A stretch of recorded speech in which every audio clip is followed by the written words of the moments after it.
Entonces, estaré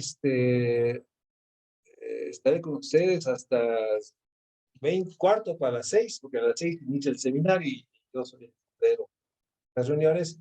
Y de antemano, otra vez disculpas, les dejo la liga para que estén. Antes de eso, agradezco mucho a los que me enviaron las notas que les pedí, de salud, de educación.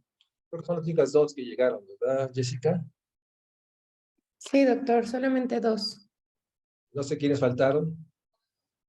Eh, Bueno, las notas, muy bien. A los dos compañeros de salud y educación, muy bien.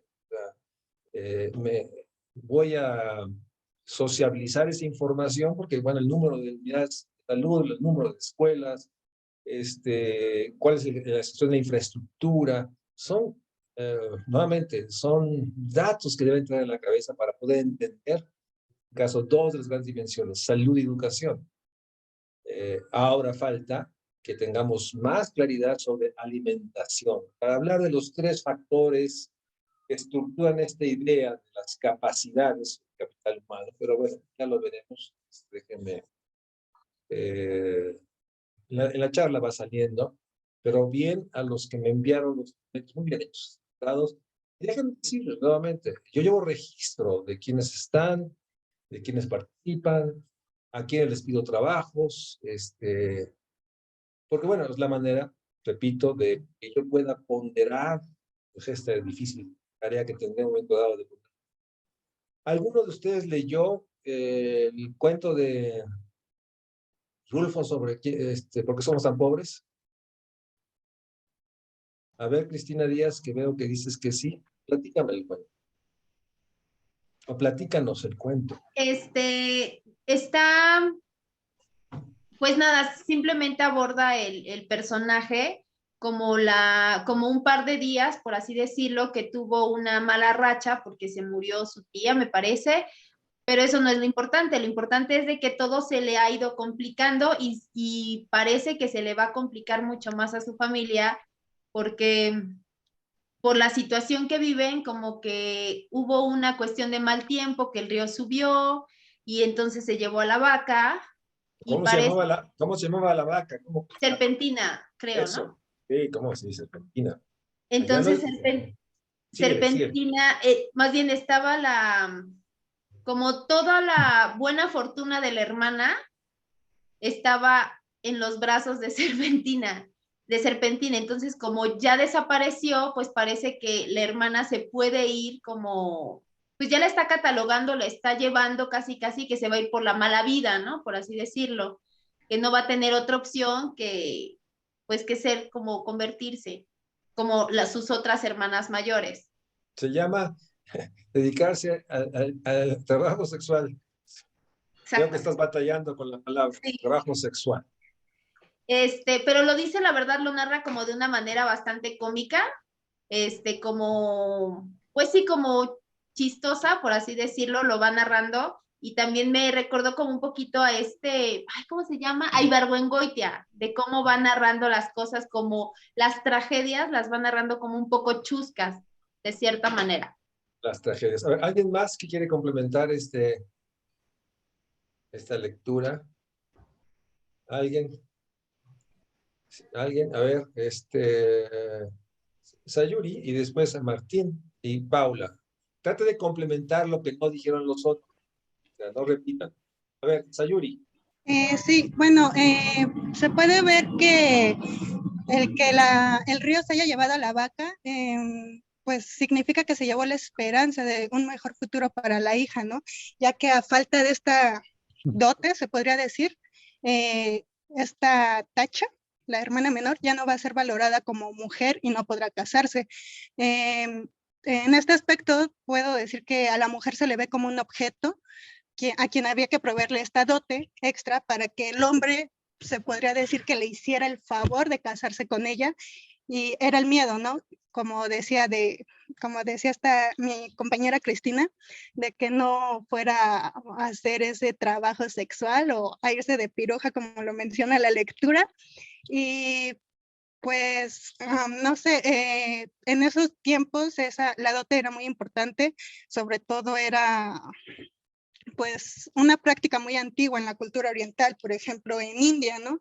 Y por ejemplo ahí mismo en India hay muchas mujeres que mueren a causa de esta, ya que al no pagar la dote no pueden integrarse a una familia y en muchos casos pues termina siendo una deuda.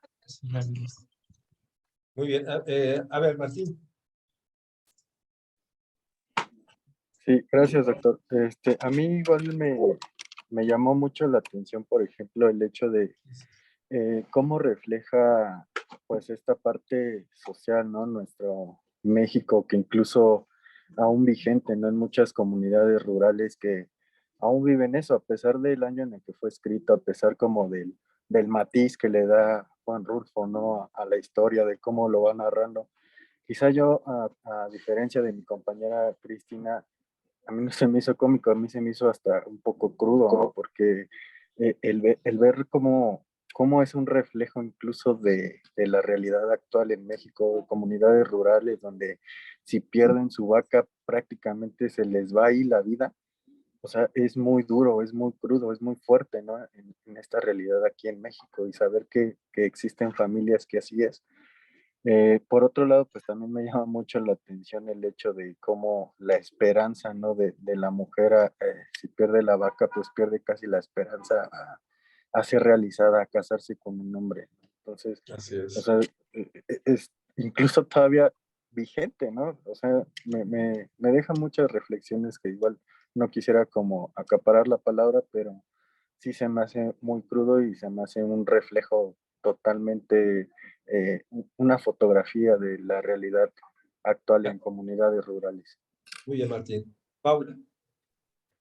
Sí, bueno, vamos a hablar un poco más de lo que relataba el texto, de la preocupación del padre, que era pues que su hija Tacha no se convirtiera pues, en piruja, como lo menciona, como las hermanas, porque contaba un poco la historia de las hermanas, que el papá, su idea era que por no tener dinero se iban pues al río con otros chavos, señores, y bueno, después que se fueron con él, con ellos. Y bueno, la vaca era para pues que Tacha pudiera obtener un ingreso de alguna manera por la vaca, y el buscar la vaca después de que pues se fue por el río, era, bueno, si no era la vaca, que pudieran encontrar al becerro que tenía la vaca.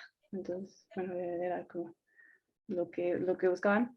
Y también las observaciones del hermano de Tacha, de los vecinos de alrededor que también fueron afectados por la subida del río, como una vecina que, de sus gallinas, que también las gallinas que pues, escaparon del río, y bueno, así eran cuestiones que también el hermano observaba, pues la cuestión de los demás, a la vez relatando pues, la situación de la hermana.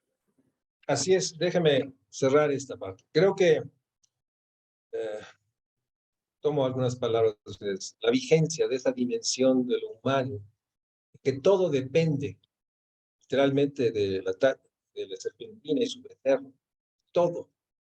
Y de pronto un desastre natural se pierde todo. La posibilidad de una vida diferente para esta familia, que no el destino, digamos, el que nace pobre, sigue siendo pobre, y tratar de romper esa visión del determinismo, pero está la fatalidad. Déjame ponerlo en términos más sociales. Está la vulnerabilidad, que todo se pierde, todo. Y lo que tenemos es un relato duro. Y ahora, no voy a meterme más, pero si eso es la pobreza, todo depende de un activo para poder evitar el destino predefinido para una mujer que solo tiene una dimensión, o sea, su vida está atada a su relación con el otro género, y es una relación subordinada, etcétera, etcétera. Habla de esta pregunta, ¿no? O sea, ¿y eso cómo se mide? ¿Qué carencias? ¿Dónde está eso? Y nuevamente es la definición de pobreza. ¿Qué es pobreza? lo que yo quisiera. ¿Qué es pobreza cuando tiene esas dimensiones duras, dramáticas, trágicas, de algo que se repite hoy en la playa de Guerrero, hoy en la periferia de estas ciudades? Una niña no tiene ninguna opción más que buscar la protección de una relación que no es la que quiere, pero la saca de una realidad social. Y ahí vienen los temas de embarazo no deseado, etcétera, etcétera. Pero habla de la, si es vulnerabilidad, también la enorme realidad de que en esos entornos, el género, ser niña, ser tan pequeña, es una vulnerabilidad mayor, pero no por ser niña, en esta edad, es porque no hay. Si algo está ausente de esto, ¿dónde están los derechos? ¿Dónde están las instituciones? ¿Dónde está eso? Y la fatalidad es este crecimiento del río, que alguien diría es inevitable. No, sí es evitable. Hay mapas de riesgos naturales que nos pueden decir dónde, pero nuevamente es esta enorme realidad que la fatalidad no es el evento del natural que no es previsible, es la falta de las capacidades para ordenar, en este caso, los ayuntamientos para que no estuvieran ahí. En fin, lo que yo quisiera es darles cuenta de que a veces un cuento como este, bueno, la dramática realidad de algo que es duro, lleva al trabajo sexual deseado, explotación sexual, prostitución, que no es, en el caso de niños y niñas, es una explotación. Es brutal. Y a mí ese cuento me simbra cada vez, porque creo que está pasando hoy, ayer, noche, ahorita, de esta vulnerabilidad de eso. Muy bien, está otro texto que me voy a meter, Tiempos de Huracanes, que habla de una desestructuración, o una estructuración social totalmente, que va a ser, por lo menos mi imaginación, o capacidades. Bueno, lectura, lectura, les voy a dar una lectura, otro cuento, ¿no? Canek Ruiz, Ruiz, Canek, la historia de en Yucatán. Otro cuento, que es de, bueno, les doy el nombre. Búsquenlo, léanlo para la próxima clase. Quiero sacarlos del tratamiento de pensar todo simplemente en siete carencias, de los dimensiones de marginación. De Emilio Abreu, Canek de Emilio Abreu, es un pequeño cuento. Léanlo. Lean lo que significa el ser indígena, Yucatán, Canek de Emilio Abreu. Créanme que puede darles a ustedes una percepción de lo que es ser pobre, de lo que es. Cierro para tratar, y perdón por las preguntas, pero déjenme entrar a un tema que realmente es una manera de pensar. ¿Qué es la modernidad? O sea, esto que llamamos modernidad y nuevamente, ¿cuál es el contexto donde surgen las grandes dimensiones que hoy definen la modernidad? El Estado, el individuo y obviamente, o sea, procesos históricos, estamos hablando de 1500, 1500 es un año de una enorme dimensión, porque marca esto que los historiadores han hablado de términos de la Edad Media, el surgimiento de la Edad Moderna con el Renacimiento, y un proceso en el cual tres dimensiones son fundamentales y que nos siguen acompañando. La construcción del Estado, la construcción del individuo, el individualismo, ¿sí? Obviamente, la construcción de la sociedad y dentro de eso, la construcción de la política como dimensión de esta realidad, ¿sí? Que no está predefinida. Pero hablemos de este siglo XVI. Regresemos a este siglo XVI, en el cual lo que yo quisiera decirles es que esta manera de pensar de una sociedad segmentada, estructurada, inamovible, el que nace pobre va a vivir pobre y sus hijos serán pobres, la movilidad social, y aquel es muy rico va a seguir siendo rico. Pocos son los que tienen esta posibilidad de perder lo que tienen, la tacha, ser más pobres y algunos pueden. Pero hay una estructura que piensa en la inmovilidad, y esto está reflejado en esta idea medieval de un centro inamovible, en que todo gira alrededor del centro, pero con una perfección, que son estas circunferencias perfectas, y todo gira alrededor, diría Ptolomeo, de la Tierra. Diríamos los que hacemos una revisión histórica del capitalismo, de la modernidad, alrededor de la gran fuerza, centro gravitacional de esta sociedad medieval, la Iglesia, toda la Iglesia católica. Coloquen en su imaginario del centro, en lugar de tierra, la Iglesia y sobre todo al Papa. Toda la estructura medieval gira alrededor y la gran autoridad es el Papa, que puede, incluso, estamos en esta fase, legitimar a los reyes, a los príncipes.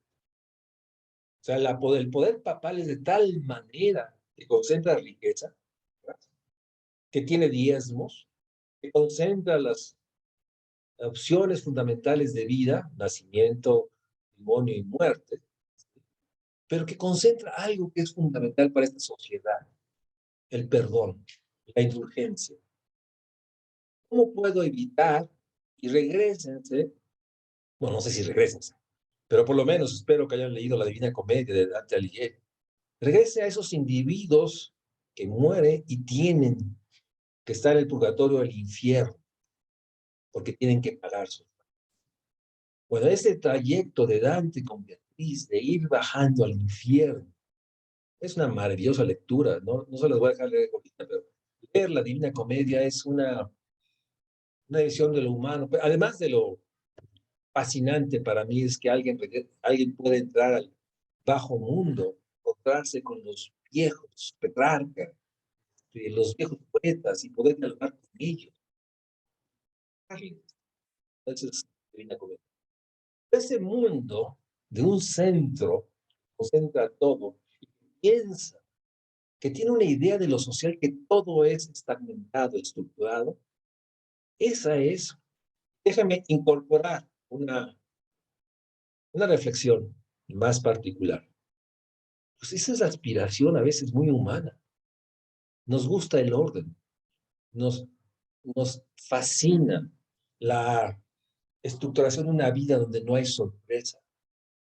Nos genera enorme preocupación el caos, el desorden. Hay una aspiración, y hay una discusión más filosófica del orden, de la estructura. Bueno, en la Edad Media, la estructura está vaciada en esta idea de una tierra, como la de Dios, donde todo gira, esas esferas perfectas. Incluso el sol gira alrededor de eso. Una idea de la tierra, una idea mundo de la tierra, con límites muy claros. Obviamente, no hay una noción de que más allá solo existe Dios y abajo está el infierno, quiere decir abajo de él. Y esta noción de lo humano, pues que se interioriza esta idea de la vida después de muerte. Nos dice el credo religioso que lo que hay que es vivir esta vida con resignación, con una enorme deseo de cumplir todo el dogma de la Iglesia Católica. Después de eso, tienen la oportunidad los católicos de vivir junto a Dios. ¿Qué es lo que va generando esta aceptación de la realidad? Si eres siervo, tienes que ser siervo. Y si es siervo, tienes que aceptar la estructura de poder de los señores feudales, que después quieren ser príncipes. Tienes que dar un diezmo a la iglesia, pero también al señor feudal para que te dé protección. Una estructura en la cual se asume la idea de que uno nace para vivir la vida que se le dignidad, con resignación, con con aceptación, porque después de la muerte existe este espacio que va más allá del infierno, el purgatorio, el cielo, la vida. Bueno, esa estructura, ¿sí?, que básicamente acompaña nuevamente, cuidado con estas nominaciones absolutas. Claro que hay enormes y cambiantes, pero es un relato que trata de dar cuenta de estructuras que parecían hegemónicas o son hegemónicas dentro de una gran complejidad. No me voy a detener a eso, en las lecturas que ustedes vieron con Wallenstein, o Villoro, o Gauss, pueden ver que no es así tan lineal, pero bueno, un poco por el relato. Con esta estructura, ¿sí?, obviamente a partir de los siglos XVI hay una enorme revolución, un cambio realmente radical, la revolución copernicana, en términos de que el centro ya no es la Tierra, el centro es la esfera solar. Y empieza esta enorme reflexión, una reflexión del pensamiento comunicador, en términos de que ya no es la Tierra, ya no es solo la Iglesia, ahora son los grandes, Enrique Gustavo, que incluso cuestionan al poder papal, lo cuestionan y hay este proceso, ¿sí?, de una construcción, de una distribución del poder que ya no está centrado en una sola esfera, sino ya se comparte. Bueno, este proceso de la hora del hombre que ya no tiene que aceptar la determinación divina y va construyéndose esta noción del individuo. Punto a subrayar. El individualismo es un largo proceso de construcción social, cultural, histórica. No es producto del neoliberalismo, es el producto de algo que hoy podemos llamar que es el surgimiento del capitalismo a partir del siglo XVI, en que va surgiendo esta idea de un individuo que puede, a través de su trabajo, acumular o hacerse de capital para poder tener una posibilidad de transformar su destino. Es hacerse de la serpentina y su cría para evitar que ese destino alcance, ¿sí?, a la tacha y no ustedes ven en Rule. Bueno, esta construcción de la individualidad es un largo proceso político, religioso, que se va acompañando. ¿Alguien tiene abierto su micrófono? Ahí lo cierra.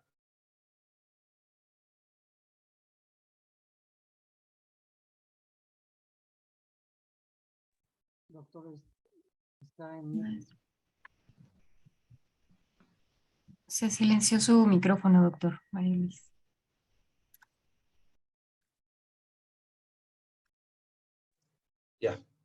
Ya me sé. Entonces, en este proceso,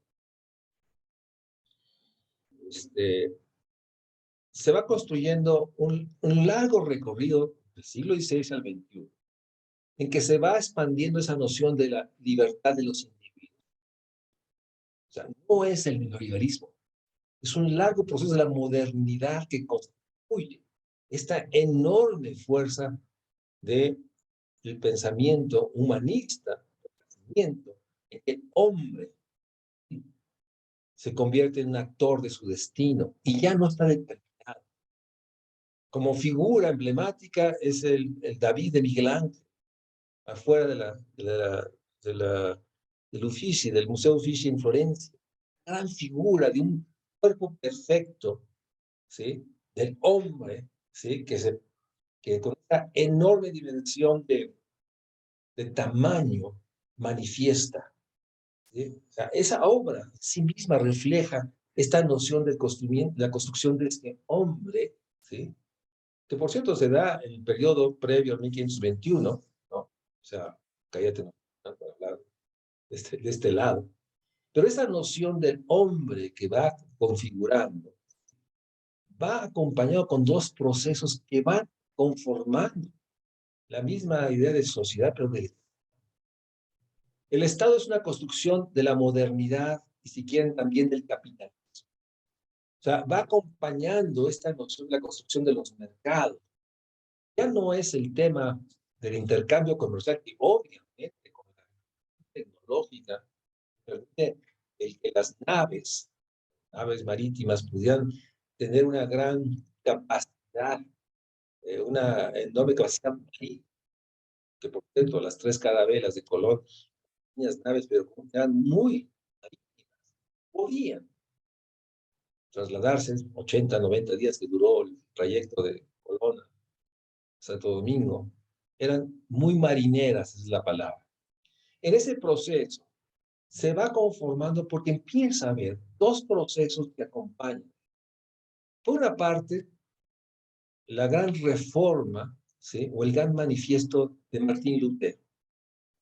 Martín Lutero, con cura que había Sajonia, que había notado y dieron cuenta cómo las indulgencias, es decir, en esa época los pecadores, sobre todo los pecadores con recursos, podían pedir al Papa la indulgencia, el que me dé el perdón para no ir al purgatorio, al infierno.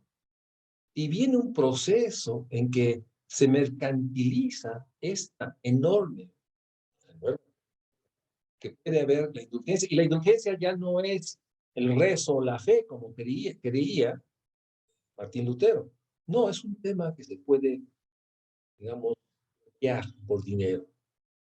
Bueno, finalmente, Lutero, sus 95 tesis, y las clava en la iglesia, y como pasa con muchos procesos históricos, detona una percepción de la enorme corrupción, de la enorme concentración del poder en el Papa.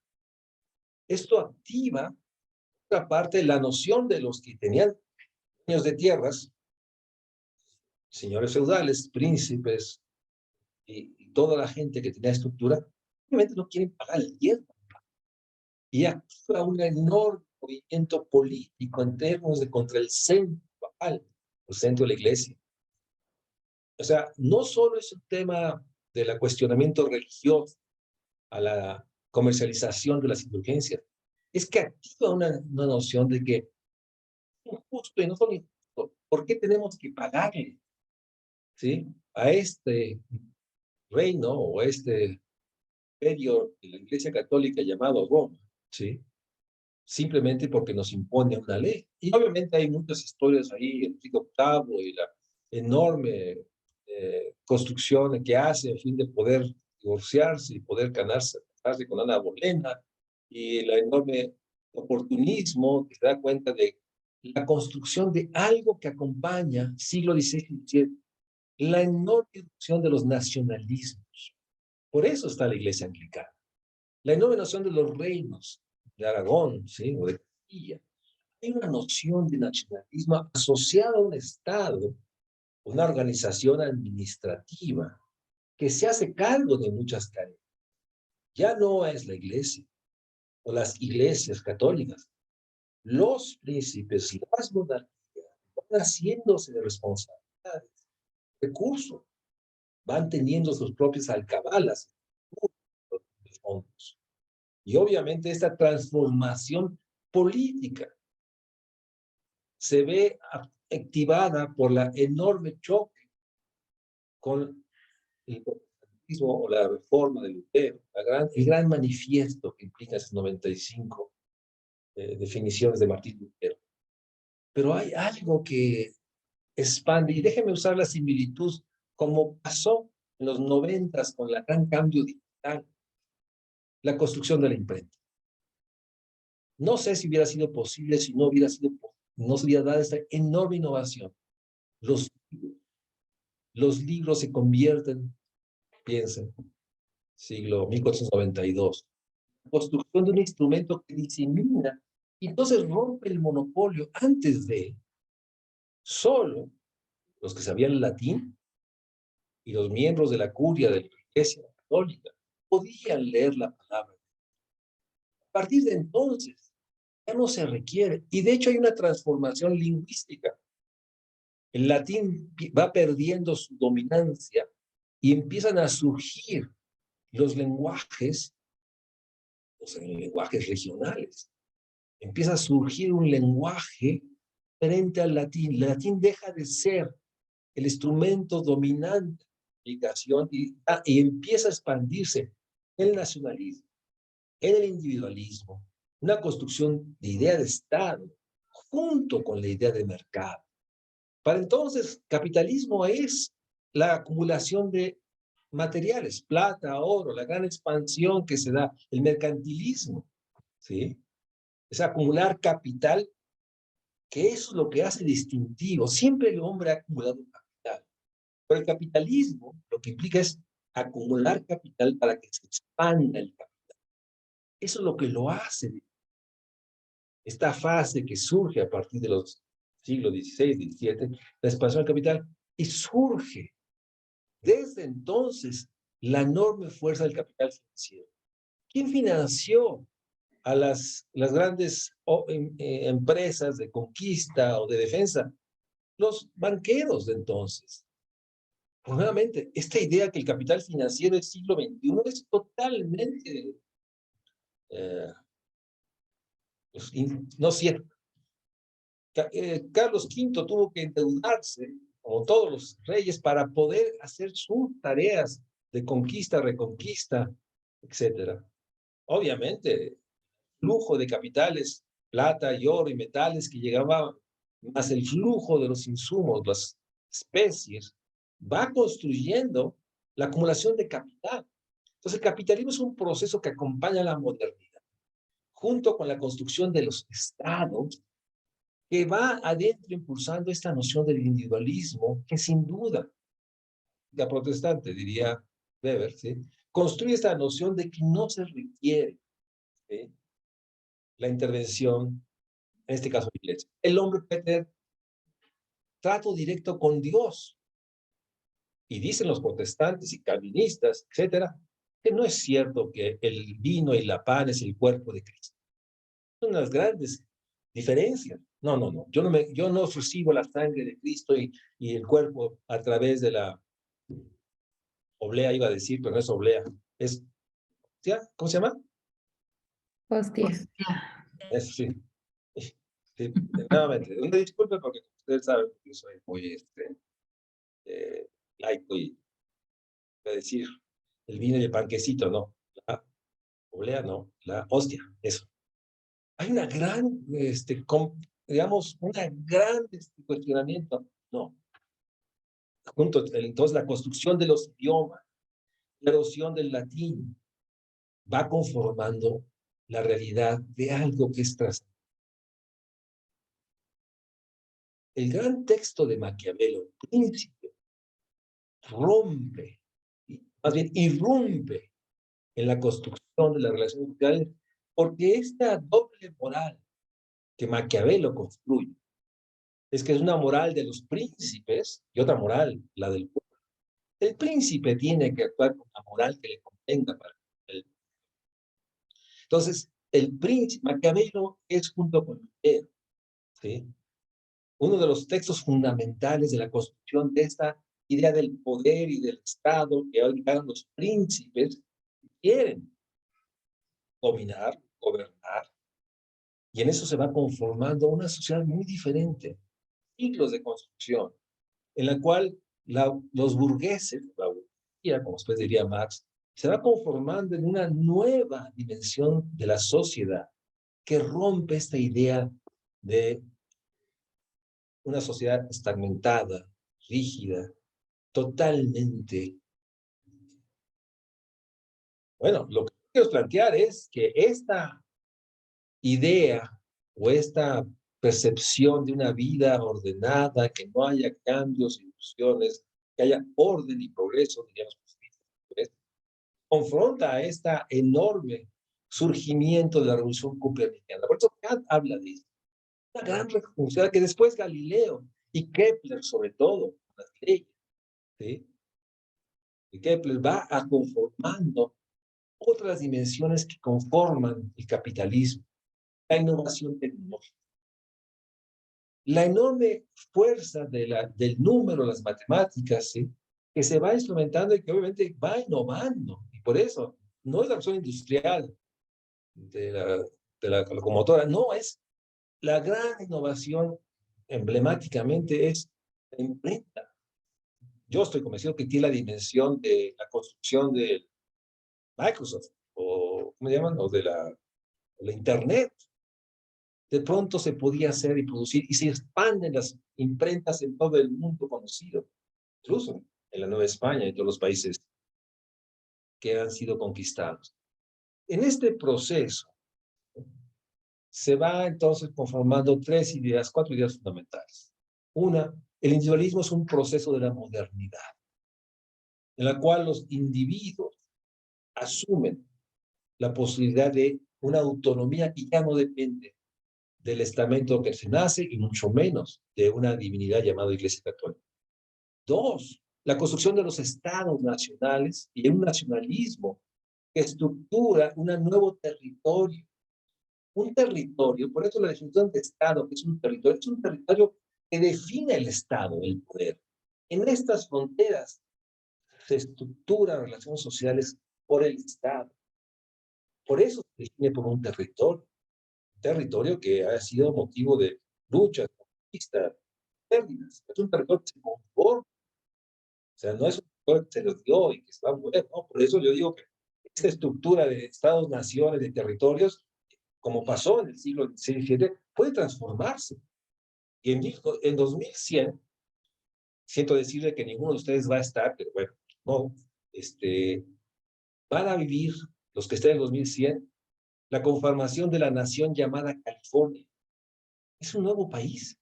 No va a tener nada que ver con Estados Unidos. California va a ser un país en sí mismo, poderoso, capaz. ¿Sí? Bueno, nadie dice que esta estructura de los 50 estados nacionales, o decirles aquí en México, yo estoy convencido que en 2100, en lugar de, así como repetimos nosotros, 32 entidades federativas, en 2100 va a haber 35 en la Ciudad de México, en la República Mexicana. Va a estar el nuevo estado que se va a conformar con este gran territorio llamado Ciudad Metropolitana. El estado de Anáhuac, dicen, cómo se va a llamar. ¿Por qué no? Esas estructuras sociales, jurídicas, son construcciones del poder. Entonces, junto con el individualismo, la construcción del Estado, la conformación de un capitalismo al que implica la acumulación del poder, del capital para generar más actividad. El enorme impacto del sector financiero desde entonces va conformando una idea de modernidad, ¿sí? Que sin duda va articulando, déjenme ver, articulando un proceso. Entonces, los elementos constitutivos de la modernidad tienen que ver con una nueva articulación de lo que después llamó Rousseau un contrato social. La idea de un individuo, como un individuo que se emancipa, ¿sí? De este determinismo social que estaba fijado por la Iglesia. Y obviamente la enorme construcción que se va dando de la conformación de lo que llamamos ahora estados. La enorme realidad de que los soberanos, Príncipe, Maquiavelo, son capaces de articular las relaciones sociales. Entonces, hacia fines de la Edad Media, de la Edad Baja, se va construyendo el Estado, ¿sí? Y obviamente esto deriva, poder absoluto y soberano del rey. El mismo monárquico.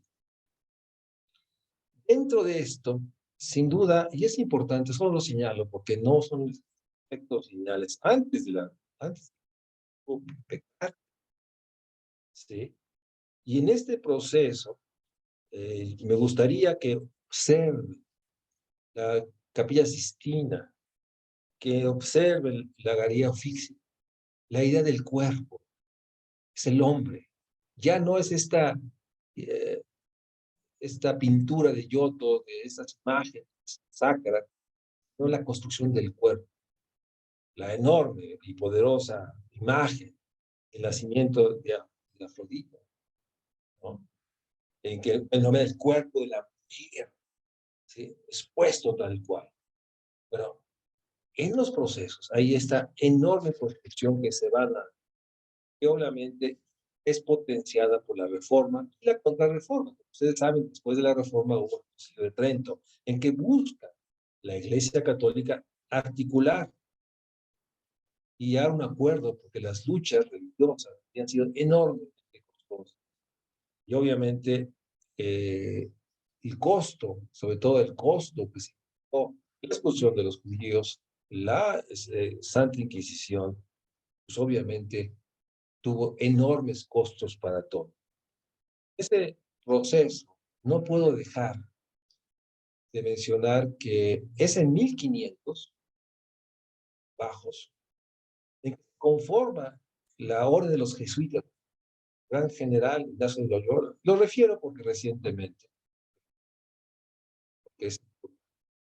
el asesinato de 2 jesuitas en la escuela de Tarahumara, ¿sí? Da cuenta de una estructura religiosa que se construyó para defender la vida, y sobre todo defender a los indefensos. La gran compañía de Jesús fue conformada en este enorme proceso de los siglos XVI y XVII. Es fascinante. Yo no puedo más decirles que cada vez que regreso al XVI, esto es fascinante, la enorme revolución copernicana que permite la conformación de lo que hoy tenemos como el capital. No hay duda que en eso va cambiando lo que hoy llamaríamos una idea del mundo, una idea de la Tierra, una idea de cuál es el centro y si ese centro es estable o inestable. Bueno, siglo XVI que nos muestra que, por eso un poco el siglo XXI, la enorme obsesión de la búsqueda de la estabilidad, de un centro, de un orden, mantener esta idea de un centro fijo, estable, un centro fijo, inalterable, una sociedad que no modifica. Bueno, el Renacimiento, la Reforma de Lutero, va reestructurando nuestra sociedad y se sigue reestructurando bajo otras fuerzas, otras inercias. Y lo que quiero plantearles, y es probablemente uno de los cosas importantes, es, y quiero que incorporen, no como palabra, pero sí como, esto se debe, o hay factores y procesos más profundos. No hay duda que hay 3 autores de la sospecha. Nietzsche por delante, Marx, cuáles son las fuerzas que mueven el capitalismo, y obviamente Freud, de nuestro consciente. Entonces, la sospecha de que las cosas no corresponden a una idea, digamos, determinista, o una noción de que todo fue establecido como si fueran las leyes de Newton. Déjenme ir hacia adelante. Sospechen cómo se está conformando la globalización. ¿Cómo se está conformando la república? ¿Cuáles son las fuerzas que están moviendo? ¿Es tan claro como pensamos que nos dicen que es así? Entonces, si algo me gustaría que ustedes incorporen en su vida, sospechen de alguien que dice que las cosas fueron así, son así y van a ser así. La sospecha como un principio de la investigación está atrás de la pregunta. Tienen que sospechar y salir de su propia certeza, ¿sí? Y cuestionar su certeza. En lo poco que hemos platicado, me doy cuenta que muchas veces me dicen cosas que no tienen nada que ver con las lecturas y piensan que son. Así les han dicho, o así ustedes creen. No lo hago con ningún afán, pero las clases pasadas alguien me decía que todo esto se debe por el banco. Así de simple, así nomás. O todo esto se debe al narcotráfico. ¿De veras? Solo así. Solo así entendemos la realidad social. Y nuevamente regresamos a las preguntas. ¿Qué entienden por lo social? ¿Y desde dónde lo están pensando y afirmando? Entonces, en este proceso hay muchos autores que tienen que leer, y ahí están las líneas. Obviamente, esta enorme fuerza, ¿sí? Que dan los pensadores del siglo, de la Edad Media, así, sí, ¿sí? En el cual nos van confrontando, en el cual tenemos dos elementos que quisiera que ustedes tomen en cuenta con la idea de activar el que miren, el que observen, el que realmente se den cuenta de lo que está pasando. Y en ese sentido, hay dos elementos. Algo refleja esta aspiración de orden, cultura, es sin duda Santo Tomás de Aquino. Santo Tomás de Aquino es el gran teólogo de esta noción de una estructurante de la vida, diría Bourdieu, que permite pensar en un mundo ordenado donde están esos círculos céntricos de la Divina Comedia. Que pasar el infierno, el purgatorio o el cielo es un proceso que requiere una serie de fases. Y la otra es la enorme fuerza que tiene, digamos, como la idea dominante, en este caso, siglo XVI, siglo XV, va a construir estas grandes obras, las grandes iglesias góticas. Ustedes imagínense, hay un bellísimo libro, La Catedral del Mar, que se hizo en media, en Barcelona. Ustedes imagínense entrar a esos lugares gigantes. No sé si alguno de ustedes ha tenido oportunidad, no de ir, sino simplemente de observar las iglesias góticas, dimensiones, sus torres, pero sobre todo la luz de sus ventanas. Entonces se domina la técnica de crear esas pinturas luminosas. Cuando entra el sol, se puede ver los evangelios, se puede ver toda la construcción de una cosmovisión, no griega, sino ahora a través de los mandamientos y textos de la Biblia. Ustedes imagínense el impacto de la construcción en estos individuos que obviamente vivían alrededor de estas ciudades, y entrar a las iglesias, la construcción de instrumentos para transmitir la fe, pero yo diríamos un pensamiento dominante. Bueno, se hizo en el siglo XV, XVI, se hace ahora. Lo que quiero referirles es la terrible fase que no hay nada nuevo bajo el sol. Es un proceso que podemos observar. Y si pensamos que esto se originó ahora, es porque entonces, en ese sentido, es importante que ten en cuenta que esta visión de mundo estructurado, central, tiene los textos, sin duda, de la Divina Comedia y los textos de las iglesias góticas que permiten una idea de mundo, una cosmovisión, así como lo tuvieron los griegos, con nuestro Eros, Cronos, Eros, todos aquellos que construyeron esta enorme teoría de Sion. Bueno, la pregunta es, ¿cuál es la construcción que se está haciendo? Ustedes están conscientes, por eso la sospecha de su manera de pensar y desprenderse y poder tener una noción. Ahora déjenme tomar un poco de café. Tomar todos ustedes, porque si no. Creo que he estado medio acelerado hoy, pero es que es un día que he estado muy acelerado. He pasado de una cosa a la otra brincando, pero bueno, como diríamos, café, tomar agua.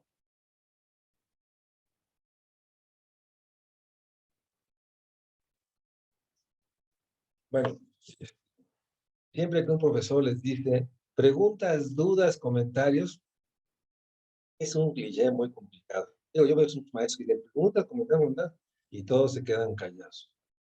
Pero bueno, no, simplemente les digo como este cliché de los profesores. Preguntas, comentarios, dudas, todo clarísimo. No, si no está clarísimo, espero que... Ah, mira, aparece. Ulises, platícame, Ulises.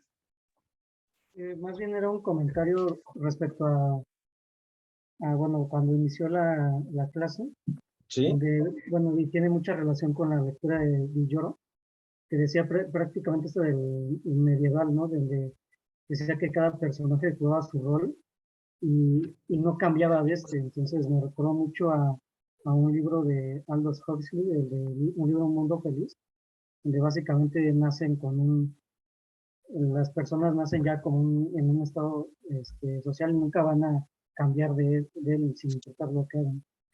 Y después habla precisamente del Renacimiento, donde ya lo que comentaba usted, que ya no es el centro de la Tierra, sino ya, también creo que decía eh, Nicolás Cusa, que el centro está en todas partes, y eso me recuerda un poco a la filosofía del panteísmo, porque también refiere a que Dios está en todas partes. Y bueno, lo que habla del mercantilismo, que Maquiavelo denomina como hombres nuevos, aquellos a los que, pues, ahora sí que serían como los nuevos ricos, por así decirlo, que crean riqueza a través del comercio y después de los banqueros. Entonces, eso me refiere a que ya son básicamente personas que ya no tienen, que creen que su destino ya no está determinado por cómo nacieron, ¿no? Y yo lo relaciono un poco a lo que sería básicamente el desarrollo social, que la idea es hacer que a través de ciertos mecanismos la gente no porque nació pobre se quede precisamente en ese estado. Ese sería mi comentario. Luis, así es, déjame antes de dar la palabra a Jesús. A ver, hay una pregunta que creo que ustedes deben tener muy clara. Antes del Renacimiento, ¿cómo se pensaba? ¿Cómo era la sociedad? Contesten esa pregunta. Antes del Renacimiento, ¿cómo era la sociedad? ¿Y cuál fue el impacto del Renacimiento? ¿Cuál fue la nueva conformación? Entonces, contéstense esta pregunta. Antes del Renacimiento, ¿cómo era la sociedad? Esta sociedad medieval. Traten de reflexionarla y escribir un párrafo. Me lo vayan a mandar, pero les pido que lo hagan, porque eso da idea de que todos entienden esta transformación social. Y obviamente es esta enorme definición, ¿sí?, que se va dando, y Giordano Bruno es sin duda uno de los grandes pensadores religiosos que ayuda, es esta idea que el mundo es infinito. Ya no está colindado que después de cierto espacio no hay la nada, ¿sí? No es la nada, pero bueno, no es la nada. Y de pronto Giordano Bruno con una enorme genialidad nos habla del infinito, la expansión constante. Y nuevamente es mi búsqueda de que ustedes que asuman esta indeterminismo, nuevamente, era que todo se mueve, ¿sí? Todo cambia. Y yo en este sentido es la idea del hombre, ¿sí? La idea del hombre que va conformándose y que va construyendo, y eso nos lleva a esta enorme noción que pone yo, ¿sí?, en términos de aceptar esto que pues llama Maquiavelo los hombres nuevos, la noción que el hombre, ¿sí?, el hombre no es parte del todo, el hombre es todo. Esa es la gran transformación, el hombre es todo. Es el surgimiento del individualismo, ¿sí?, como parte de la modernidad. Eso es una cosa que quisiera que se explicara. Ustedes, esta autonomía, esa libertad que después Sandy, Roderick y todos los pensadores, es un largo proceso de ir interiorizando la individualización total. Pues nuevamente, el hombre no es parte del todo, el hombre es el todo. Desde el hombre se puede pensar en esta enorme tensión de pensar en infinito, indeterminado. Esta construcción de los hombres nuevos que usan la política como una idea para gobernar y administrar con una doble moral. O sea, si ustedes piensan que fueron los priismos, no, esto es de mierda, ¿sí? Tiene nada que ver con el priismo o lo que sea, no sé si los de Morena. No, no. Esto es mucho más atrás. Estamos hablando de 500 en adelante. Y en la idea del individualismo es que el hombre puede ser lo que quiera. O sea, se rompe esta estructura mental que tú estás determinado. El hombre, ustedes pueden ser lo que quieran, nos dice el capitalismo. Desde su origen, el individualismo, modernidad, ahora. Conste que no hemos tocado estructuras que estructuran a los individuos, ¿verdad? Tendrá ya mucho después. Entonces, eso está en la lectura de Villoro, que nuevamente hay que leer nuevamente. Yo les digo, yo les doy estos textos, ¿eh? El pensamiento moderno de Villoro, pues ojalá lean el libro. O sea, no por leer un capítulo piensen que leyeron el libro. Como dicen en mi pueblo, respeto para el pasaje. No, no. Leyeron un pedacito. No han leído a Villoro, hay que leer el libro. Es muy chiquito. Es un libro, o sea, créanme, yo sé que ustedes son muy cautos en comprar libros. Es un libro que vale la pena. De Villoro. Es muy barato. Y es muy barato, me dice Oscar que está aquí. Muy barato. Léanlo completo. El fin de semana. No toma más. De veras. Yo sé que tienen que leer muchas cosas, pero leer a Villoro, no, pues es algo que tienen que hacer. Bueno, Jesús Martínez, te oigo.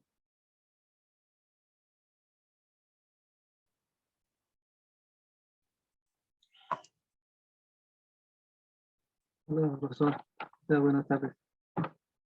Sí, estaba viendo toda esta parte de la lectura de Juan Rulfo y de que nos acerca la parte, los problemas de México, de nuestra gente, de la población. Pero tal vez uno lo ve así a través de las palabras, pero si uno como mexicano que tiene libertad de acceder a diferentes estados de México, uno puede darse cuenta de estas cosas y mucho, mucho más, de las necesidades que tiene la población, tanto diferentemente así en diferentes regiones, tienen ciertas particularidades de desigualdades, de pobreza, de falta de muchas cosas. Pues eso tal vez puede sensibilizar mucho a nuestra generación, a los jóvenes, a los estudiantes. Pues sí, es muy,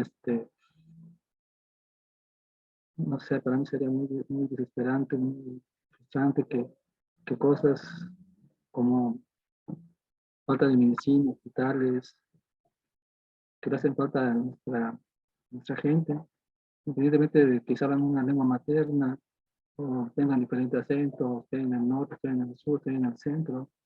O sea, a lo que voy es a quitarnos esa burbuja, ¿no? Si ya eres de la ciudad, qué bien, ¿no? O si eres del norte, que también, ¿no? O si eres del sur, qué tan, qué tan, qué tan bien, qué tan bien, qué tan mal te va. Sino verlo así como algo que sí a todos nos atañe. Porque a una persona de allá le duele no tener agua, ¿no? Ver la necesidad. En los países del sur hay agua y todo, pero hay mucha violencia. En las partes de la sierra y parte de nuestra madre sierra oriental, hay varias comunidades donde sufren otras necesidades. Entonces, siento que quitamos esa burbuja, ¿no? Esa burbuja. No aportar mucho o sea, esas lecturas nos ayudan mucho, pero también otra parte sería que nos ayudaría mucho es visitar esos lugares o entender esos lugares o visitarlos en su momento. Cada quien en sus formas de poder llegar allá. O sea, eso es lo que voy. Quitamos un poco la burbuja para poder entender a nuestro México. Gracias, Jesús. Sin duda. Ahorita hago sí, y Alejandra, que listo. Hola, doctora, hola a todos. Continuando con la lectura de Villoro, quisiera aunar hilar dos ideas de esta parte de la construcción del individualismo. También hay una parte en donde él menciona que la pérdida del centro obviamente deviene en un sentido de soledad. Entonces, creo que esta construcción del aspiracionismo que va dando el hecho de que el hombre se sitúe con la idea de que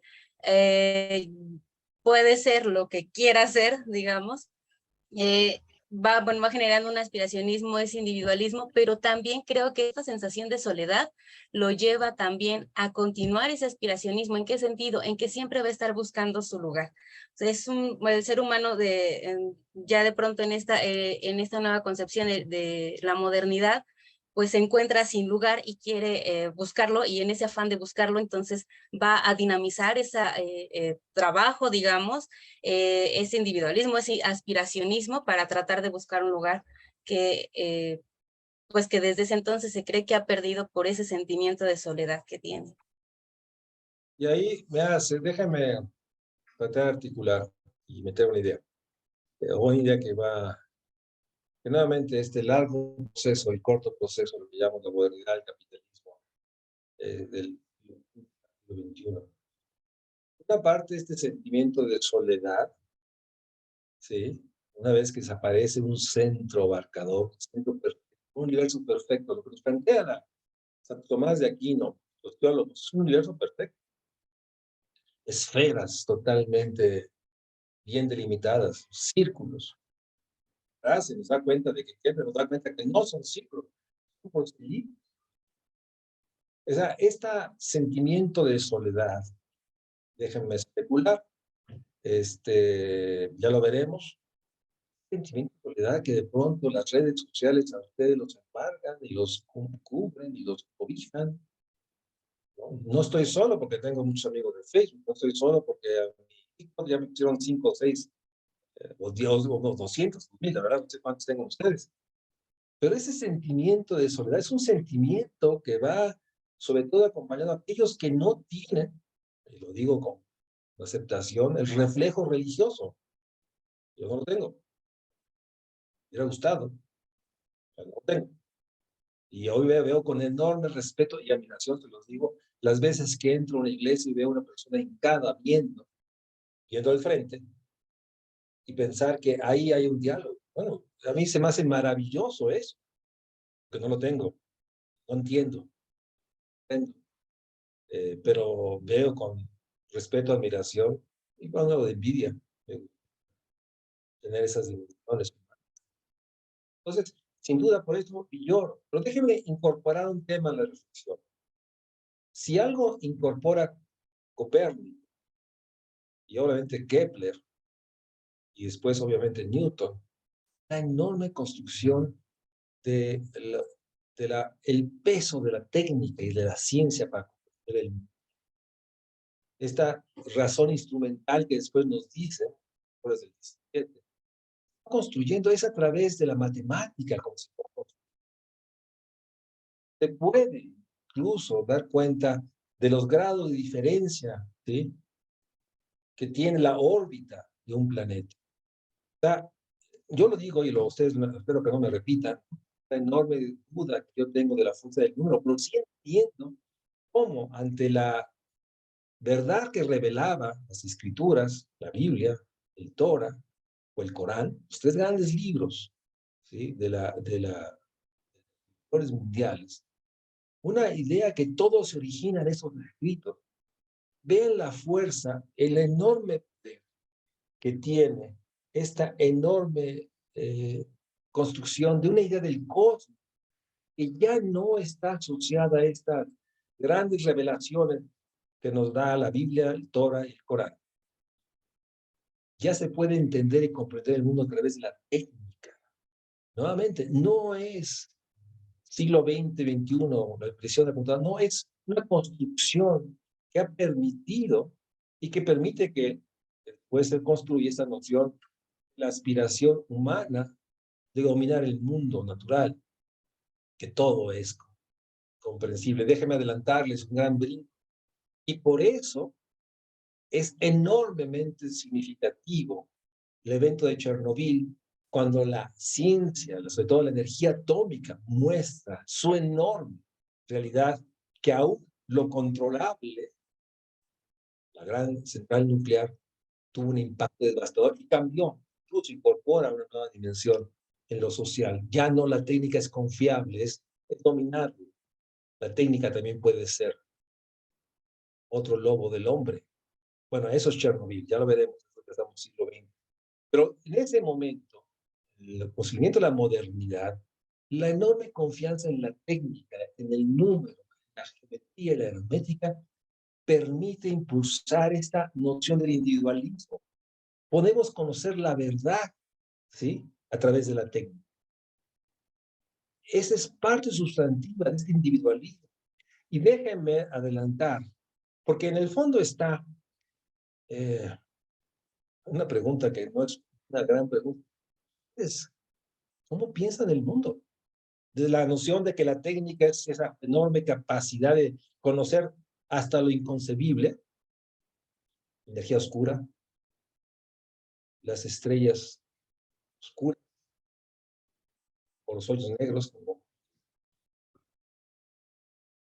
nuestro gran avance después de Hubble y de White. Entonces, lo que yo llevo es que toda esta construcción, ustedes, de una manera inconsciente, lo han interiorizado. Ustedes, su noción individual no es el capítulo liberal, es un proceso de la modernidad. Esta noción del Estado es una construcción que llevó siglos de sangre y enorme pugna del poder para construir esas estructuras que dominan los territorios y que norman y administran las sociedades. Y que surge de esta enorme ruptura con el centro. El centro era el gobierno papal, que era el gobierno del mundo.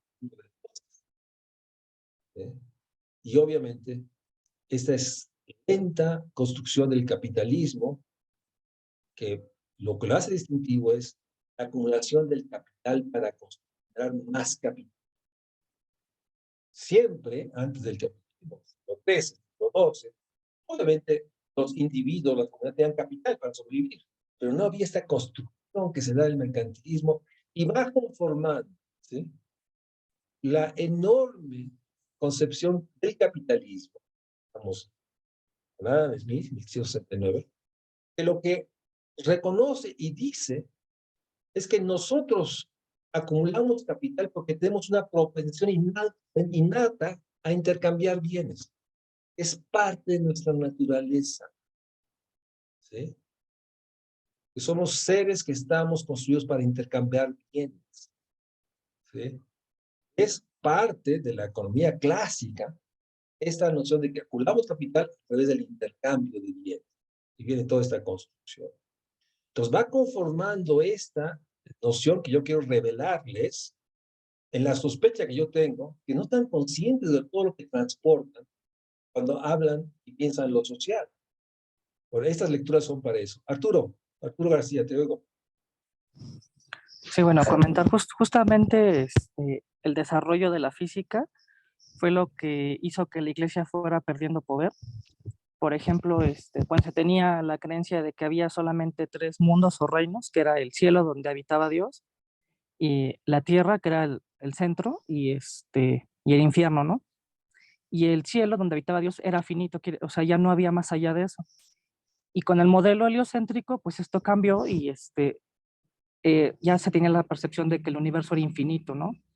Incluso hasta comentaba una de las lecturas que los científicos de la época le tenían miedo a ese infinito, ¿no? A ver qué más allá había más allá de la Tierra. Bien, Arturo, así es. O sea, el enorme peso de la ciencia. Y déjeme introducir, ¿no? O bueno, reiterar, que en este proceso, y hablo del mercantilismo, ¿sí?, va dando una vez que viene el descubrimiento de los otros, el hallazgo, como dice Alfonso Reyes, no se descubrió, o sea, el hallazgo de Alfonso Reyes de América, ¿sí?, tiene que ver con que el Estado es el principal promotor de la construcción de mercados. El Estado construía mercados a través del mercantilismo, financiaba el famosísimo pirata Drake para que pudiera tomar las naves españolas que traían la riqueza. Entonces el Estado siempre ha sido un socio estratégico del mercado. Es parte de la modernidad.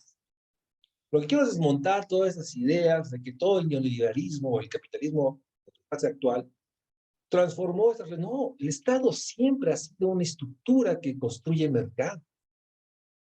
¿sí? Desde el mercantilismo, y obviamente el Estado también es el instrumento por el cual el soberano, ¿sí? Unifica territorios a través de establecer normas y reglas, ¿sí? Para los intercambios de los mercados y para hacerse recursos para su propia operación. O sea, está imbuida en la modernidad este vínculo Estado-mercado y Estado y política fiscal, para decirlo de una manera moderna, como una manera de unificar los territorios que se hacía el soberano, ¿sí? Y que entonces definía, y que ahí es donde el impulso de la lengua nacional, ya no el latín, Germanicus, el francés, ¿sí? Va conformando estas identidades y estos nacionalismos. Es parte del proceso de modernidad. Sí, Daniel, y después regreso contigo, Arturo.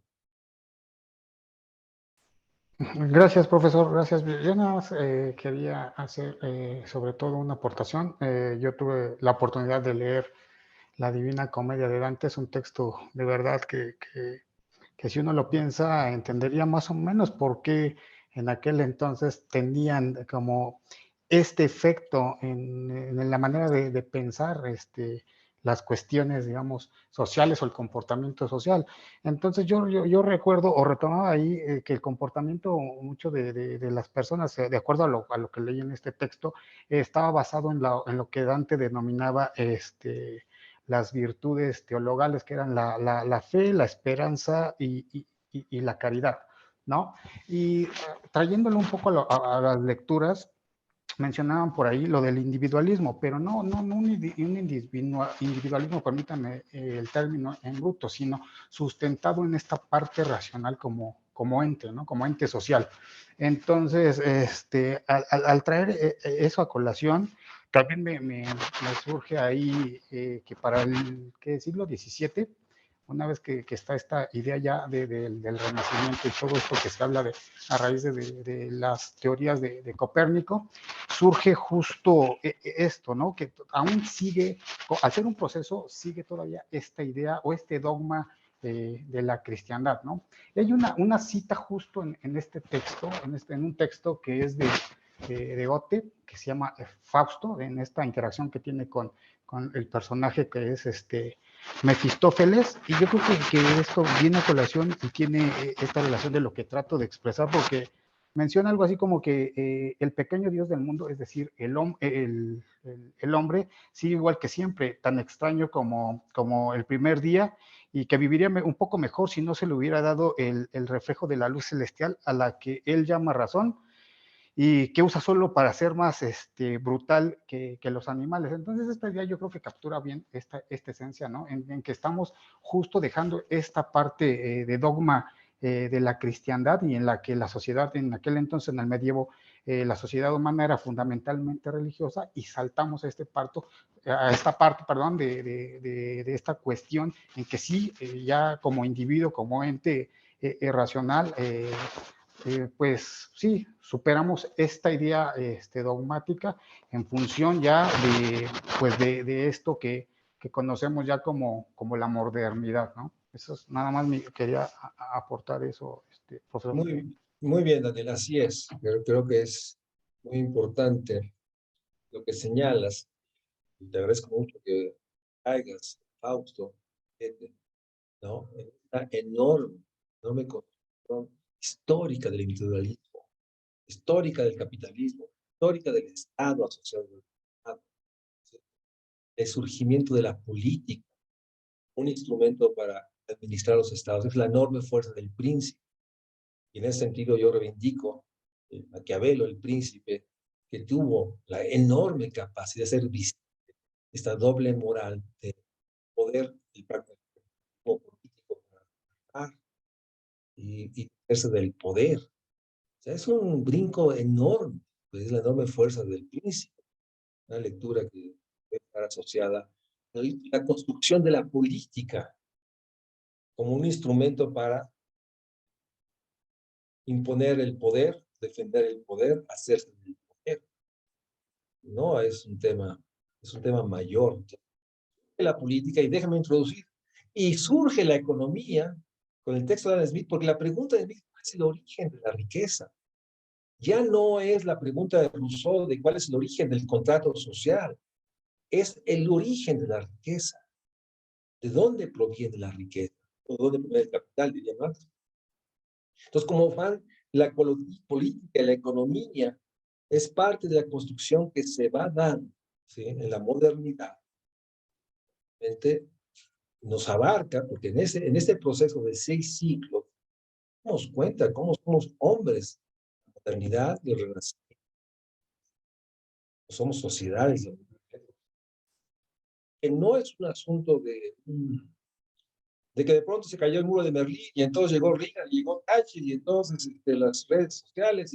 No, esto es algo mucho más complejo. Insisto, la construcción del individualismo potenciado por las redes sociales impulsa un proceso de larga data, 6 siglos, con el rompimiento del orden y cultura que nos construyó durante varios siglos, bueno, básicamente y antes, este imperio romano que nos construye una idea, una economía de esta estructura de la decisión de otro, de las divinidades. Arturo, ¿querías decir algo? Sí, a mí me pareció interesante la forma en que describen los 3 ejemplos de configuración del mercado. Por ejemplo, Francia, que el autor menciona que en Francia el Estado fue el que desarrolla el mercado, con respecto a Italia, que fue la parte contraria, en el que el mercado fue el que desarrolló más bien al Estado. Y tiene que ver, por ejemplo, con estas ciudades-estado, ¿no? Que eran, o sea, eran parte de Italia, pero a final de cuentas eran independientes y se disputaban entre ellas la riqueza, ¿no? Venecia, Florencia, Roma, Milán. Y el tercer ejemplo es Inglaterra, que menciona el autor que es un modelo híbrido entre estos 2 ejemplos de Francia e Italia. Y bueno, con respecto a lo de la conformación de la economía, bueno, los franceses eran fisiócratas y es donde Smith empieza a desarrollar cuál es el origen de la riqueza y determina que la riqueza de una nación está en la división del trabajo. Y bueno, yo creo que esto fue uno de los motivos por los cuales la revolución industrial se da en Inglaterra y no en Francia.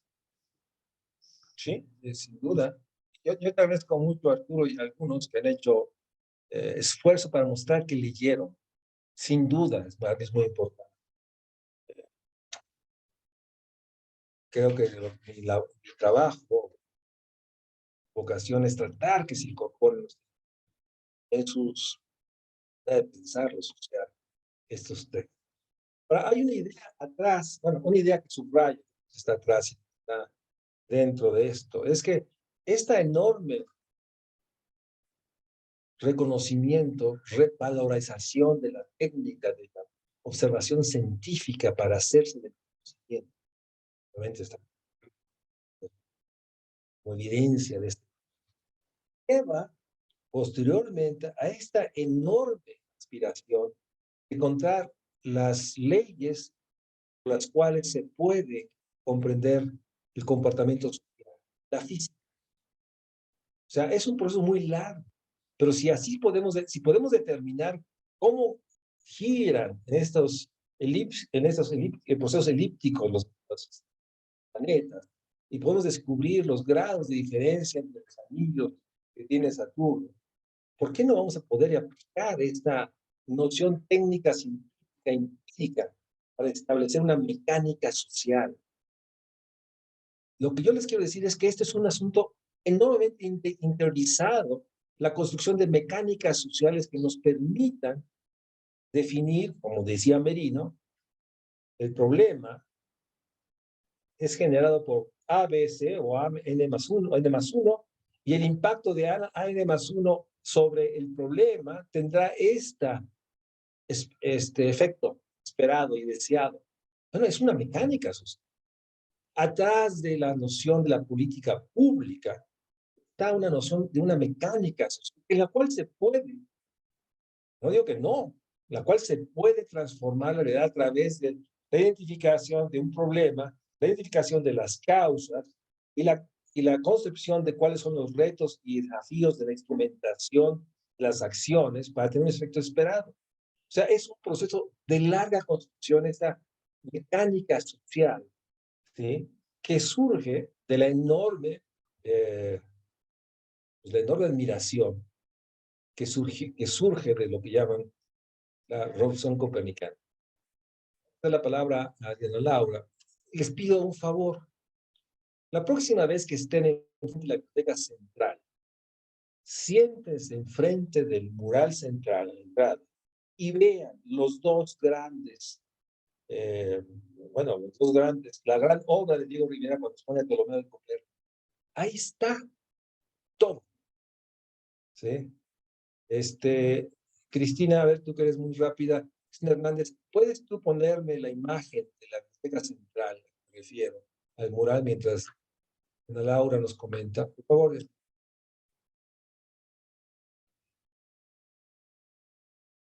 Te oigo, Diana Laura, nada más ponle el micrófono.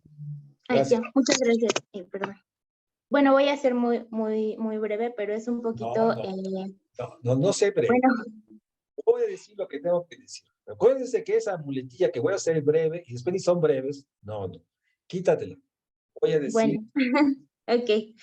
Pues era un poco encaminado, ya se dijo mucho sobre la importancia, ¿no? de la historia, de cómo se va creando y generando como esta parte del individualismo y cómo el Estado al final es un generador de estructuras. A mí me parece, bueno, con las estructuras que hemos estado viendo y en general con lo que vivimos en el día a día, un generador de pues estructuras, que en este caso la modernidad pues es una estructura más de cómo puede crearse como en general un ámbito para que el individuo siga desarrollándose dentro de esa modernidad.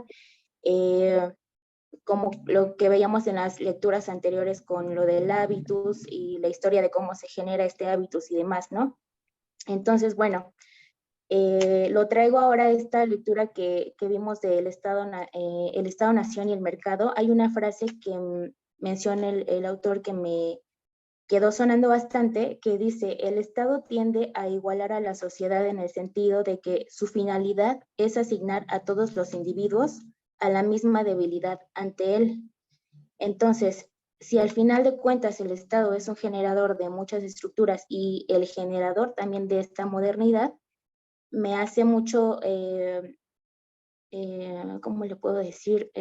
Tener que pensar, como usted lo comenta ahorita, en la posibilidad de una nueva construcción de esta mecánica social, si al final de cuentas el Estado es esa estructura y está conformado también por individuos, pues hay que ser parte de esos individuos que puedan generar, en lugar de hablar de una sociedad o de individuos que tengan la misma debilidad ante él, mejor, pues no sé, ¿no? Buscar pues una modernidad pues distinta en la que no, pues no se trate únicamente de procesos de, bueno, buscar los procesos de igualdad, o sea, es como un poquito encaminado a eso. Me parece muy bien, Diana. O sea, bienvenida a la complejidad y a la enorme. Ya veremos, porque finalmente sí, el Estado. Entonces, convierte en un instrumento que construye un mercado, pero también construye un poder, ¿sí? Un poder que genera una serie de relaciones en una sociedad. Entonces, bueno, viene la complejidad de cómo construir un Estado legítimo, vivible, que tenga un compromiso de igualar y alcanzar derechos. O sea, es lo que está en el fondo de lo social.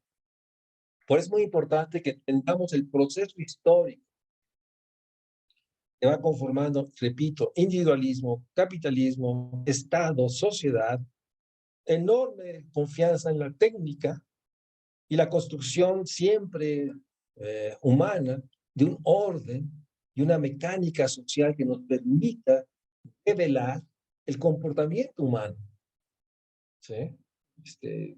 Los orígenes del comportamiento. Pues claro, bienvenida a la enorme complejidad y nuevamente a estas preguntas de respuestas complejas como la que te estás haciendo a ti misma, ¿sí? Porque entonces, ¿cómo hacer un Estado?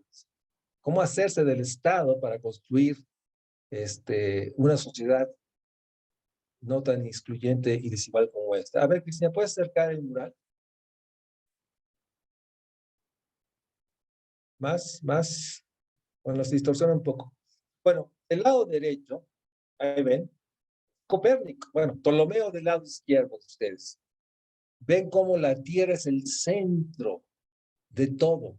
En este caso, es el poder de la iglesia, que es esta idea de un mundo esférico, un mundo totalmente simétrico.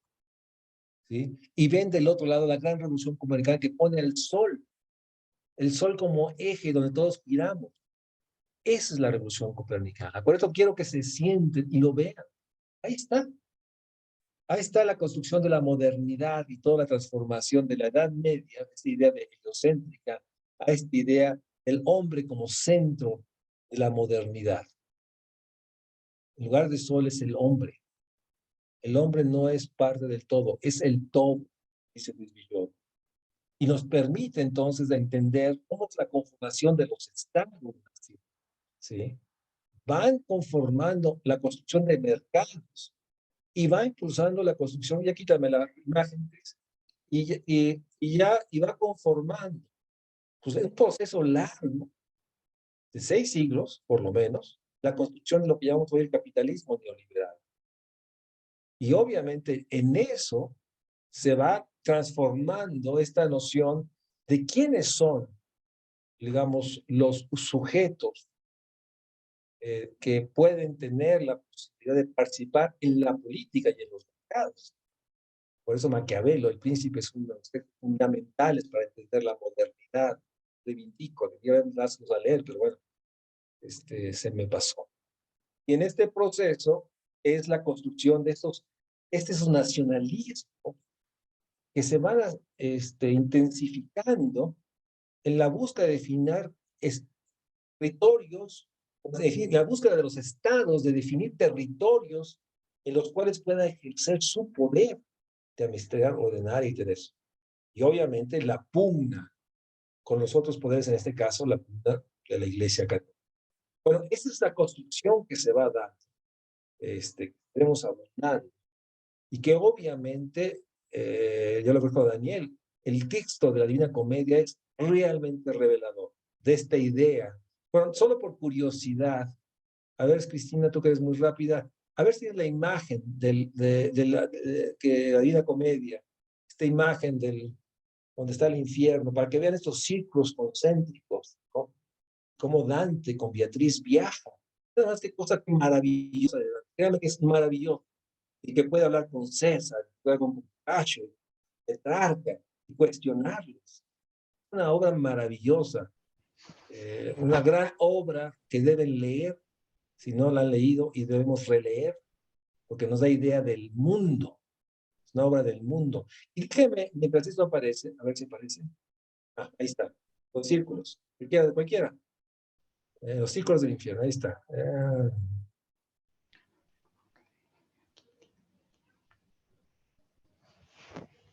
Ahí está. Esa es la idea medieval. ¿Sí? El infierno, la tierra. Y esta es la idea de ciclos concéntricos. Es la imagen, digamos, que nos construyó la Edad Media y que se rompe. Por eso la Divina Comedia es sin duda.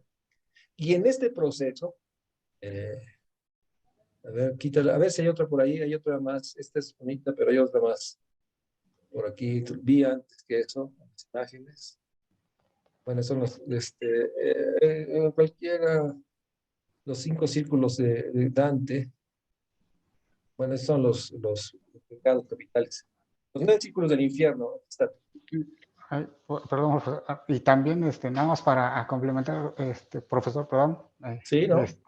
El guía, ¿no? El guía de Dante, ¿no? Virgilio, el poeta, ¿no? Por ahí que se retomando una cita que usted nos dijo en la primera clase, que no son las matemáticas el lenguaje del universo, ¿no? Sino es la poesía, y justo Dante toma a este gran poeta de esa época, bueno, no de esa época, sino a Virgilio, como referente para acompañarlo, para transitar por todos estos espacios. ese punto, Daniel, te lo agradezco. Es un poeta el que conduce, ¿sí? El que los lleva, que los permite bajar al inframundo y después salir. Realmente termina en eso, ¿no? Pero bueno, ya déjalo, Cris, no importa. Es nada más la importancia de leer esa parte. Entonces, en ese proceso, ¿sí? Déjenme, para cerrar esta sesión, en esta idea del individuo, es la enorme construcción de Shakespeare y de Cervantes. La locura de Cervantes, o la imaginación, nada escapó a la escritura de Shakespeare en términos de la construcción del humano. Nos habla de esta dimensión del hombre. Por eso deben leer a Shakespeare y al Quijote. O sea, porque es la parte de ese enorme surgimiento del hombre, que se puede imaginar un mundo inexistente y construye esta novela épica y una nueva manera de pensar. La gran novela de español o de Hispanoamérica, o la gran novela del lenguaje español, pero refleja esta idea de un hombre que puede construir un mundo que no responde a ninguna racionalidad, la racionalidad del hombre en su enorme complejidad. Así hay obras literarias que muestran esta enorme reivindicación del hombre no es parte del todo, el hombre es todo, que es el surgimiento de la modernidad, la Media, el Renacimiento, la modernidad, que construye este individuo, que sigue transformándose. Se sigue transformando la sociedad, el mercado, la idea del individuo, y para algunos, la enorme obsesión del número, la técnica que es capaz de develar el mundo del humano. Y la pregunta que yo les hago a ustedes, ¿dónde están? Porque ustedes están en un punto, y yo no sé si están conscientes de dónde viene su prejuicio. Sin ser ustedes gente que ya sabía todo y que están recordando cuando llegaron a la Tierra, como dice Platón, pero tienen que hacerse visibles. Porque ustedes transportan una serie de supuestos y de manera y se acercan a lo social sin darse cuenta que atrás está una idea del humano, una idea de la sociedad, una idea del Estado, una idea del mercado, que obviamente influye en su manera de construir esta idea de lo social, ¿sí? En el capitalismo global, neoliberal que vivimos, en la enorme transformación del papel del Estado. Entonces, un punteo para cerrar la sesión. Por cierto, ¿está Javier Valdés por aquí? ¿No está? Javier le había pedido alguna poesía social, pero ya se nos desapareció. Sí. Diego Valadez. Diego. No, Diego. No, Diego. ¿Hay tiempo, profe? Sí, ¿cuántas? Dijo que es al cuarto, entonces no quiero interrumpirlo. Entonces. No, Diego Valdés, estaba buscando la vez pasada. A ver, Diego. Sí, no puede conectar. Sí, bueno, sí, pero bueno. Ahora sí, como diríamos en mi pueblo, nomás para que vean que estoy atento, no crean que nomás así les digo cosas. Sí. Diego, a ver, Diego. Bueno, déjame terminar y yo te doy para que tú cierres. Sí, claro. Ideas de esta sesión. El surgimiento del capitalismo es un proceso histórico, complejo, largo, que va acompañado del surgimiento del individualismo y del Estado y del mercado. El Estado siempre ha tenido como vocación construir mercados. En esto ha sido apuntalado por la enorme confianza que genera la develación que surge de la matemática y de la geometría para conocer el mundo. En este curso, en este asunto, el mundo en términos de conocer la conformación de un universo que desde Giordano Bruno, un mundo infinito, no es finito. Lo que yo quiero es imbuirlos. El mundo social es infinito, no se conoce. Tenemos acercamientos. Y hay dos posiciones, la empírica, que dice que es posible conocer todo el mundo, ¿sí? Y la lingüística, hermenéutica, que sostiene que hay partes del mundo inobservables, porque están confinadas a lo más íntimo. Esta es la lectura que debe acompañarlos, no ahorita, en términos de cómo se acercan a observar el mundo social de sus días, del día de hoy. Y nuevamente, El tema no es que piensen como yo, sino que además como ustedes estén conscientes de su pensamiento. Por eso su lenguaje me devela a mí qué piensan. Los conceptos y palabras que usan me devela desde dónde se aproximan a lo social. Bueno, dos cosas. Uno, están invitados a la sección del seminario universitario, les mando la liga, por si quieren seguirla, es muy interesante. Dos, oigamos la poesía que Diego Valdés nos seleccionó, la poesía social que él nos va a leer. Diego. Sí, gracias. Yo creo que voy a leer 2, 3 poemas y un epígrafe que tengo en mi tesis. Esta frasecita es de María Tegui y dice, si política es para Huidobro, que Huidobro era un poeta chileno de las vanguardias, si política es para Huidobro exclusivamente la del Palais Borbón, claro está que podemos reconocerle a su arte la autonomía que quiera. Pero el caso es que la política, para los que la sentimos elevada a la categoría de una religión, como dice Unamuno, es la trama misma de la historia. En las épocas clásicas o de plenitud de un orden, la política puede ser solo administración y parlamento. En las épocas románticas o de crisis de un orden, la política ocupa el plano de la vida más importante. Es una epígrafe que puede introducir algunos de los poemas revolucionarios que se dan durante las revoluciones en América Latina en en las décadas 60 y 70 del siglo pasado. Este poema es un poema que se llama Vámonos Patria a Caminar, de un poeta que se llama Otto René Castillo, guatemalteco, y dice así, ay Guatemala, cuando digo tu nombre retorno a la vida, me levanto del llanto a buscar tu sonrisa, subo las letras del alfabeto hasta la A, que desemboca al viento llena de alegría y vuelvo a contemplarte como eres. Una raíz creciendo hacia la luz humana, con toda la presión del pueblo en las espaldas. Así es la vida de los pueblos, amarga y dulce, pero su lucha lo resuelve todo humanamente. Por ello, patria, van a nacerte madrugadas, cuando el hombre revise luminosamente su pasado. Por ello, patria, cuando digo tu nombre se revela mi grito, y el viento se escapa de ser viento. Los ríos se salen de su curso, meditando y vienen en manifestación para abrazarte. Los mares conjugan en sus olas y horizontes tu nombre herido, de palabras azules, limpio, para lavarte hasta el grito acantilado del pueblo, donde nadan los peces con aletas de auroras. La lucha del hombre te redime en la vida. Ese es uno. Y aquí hay uno muy bonito de Gioconda Belli, nicaragüense, que me parece que escribe antes de la Revolución Nicaragüense. Y dice, claro que no somos una pompa fúnebre.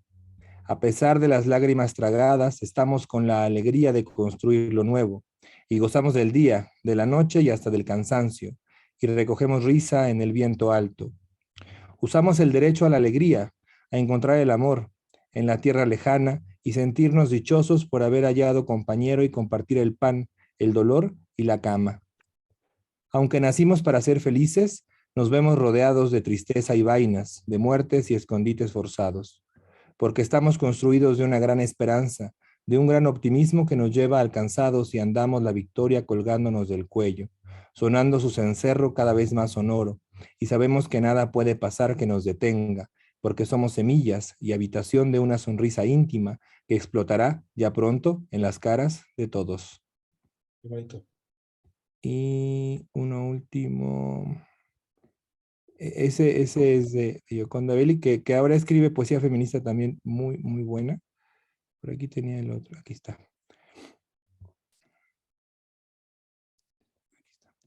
También de Otto René Castillo.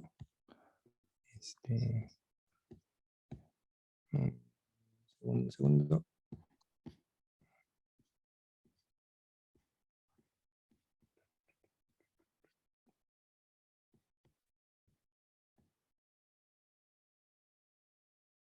Aquí está. Se llama Revolución. Los que no ven nos dicen ciegos, pero tú nos has enseñado a ver el color del tiempo que viene. Los que no oyen nos dicen sordos, pero tú nos has enseñado a escuchar en todas partes el ágil sonido de la ternura humana. Los cobardes nos dicen cobardes, pero contigo nos enfrentamos a las sombras y les cambiamos el rostro. Los criminales nos dicen criminales, pero contigo revivimos la esperanza, le marcamos el alto al crimen, a la prostitución, al hambre. Y le ponemos ojos, voz, oídos, alma al corazón del hombre. Los racistas nos dicen antihumanos, pero contigo le damos al odio su tumba mundial en la ciudad de los abrazos.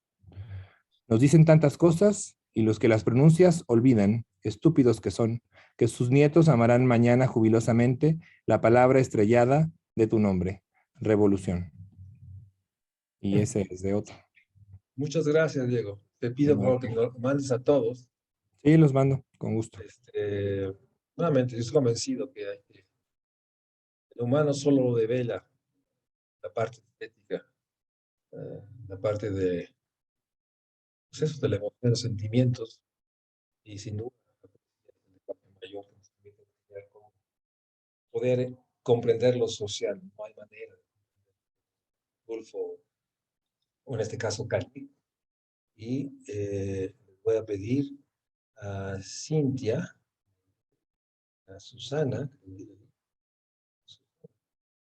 que se preparen para que la próxima clase... ¿Está Susana? ¿Cómo veo a Susana? ¿Está Susana? Sí, aquí estoy. Ah, Susana Solorio, sí. Que nos comenten, Canek, para que tengan más motivación toda la semana, ¿no? Perfecto. Creo que eso ayuda. Les mando las lecturas de la próxima clase, de una vez, porque no se me va. A ver, ¿dónde están las lecturas de la próxima clase? Ya entramos. Las lecturas de la próxima clase. Estamos en la sección 4. Sí.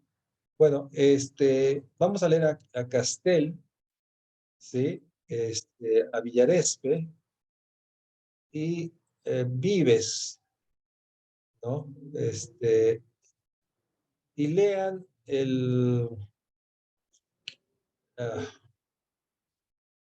bueno, solo para que lean a Fuentes, ese recuento histórico del 2002. Los mando, ¿no? Ya las tienen, ¿no? Para que bueno, disculpas porque tengo que ir ahorita corriendo aquí abajo al Consulado de Economía a moderar esa sesión. 2, mando lecturas. Y 3, que tengan buena semana. Ya después, más calma, pasando al próximo miércoles del evento seminario, regresamos al próximo. Los dejo, gusto saludarlos y ya después me comentan cómo van. Que tengan buena tarde, seguimos en contacto. Gracias. Hasta Gracias, luego. doctor. Éxito.